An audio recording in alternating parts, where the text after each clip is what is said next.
В Москве состоялось совместное заседание Совета и попечительского совета благотворительного фонда «Возрождение», созданного для реализации социально значимых проектов на территории Ингушетии.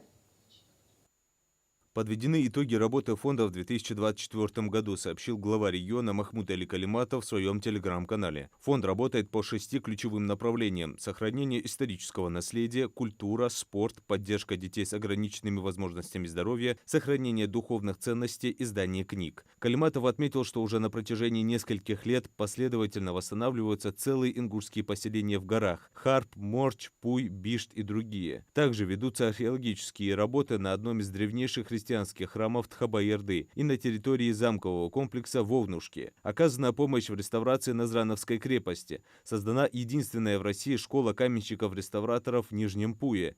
Здесь же открыт археологический музей и музей быта ингушей. Кроме того, фондом Возрождения отдельное внимание уделено нашим детям. Для детей с ограниченными возможностями здоровья приобретено специальное питание. Для Национального детского театра приобретено современное оборудование, которое расширило их технические возможности. В 2025 году продолжится поддержка долгосрочных проектов, таких как восстановление башенных комплексов и других исторических объектов республики, а также будет определен список новых инициатив, которые помогут решить базовые потребности жителей Ингушетии.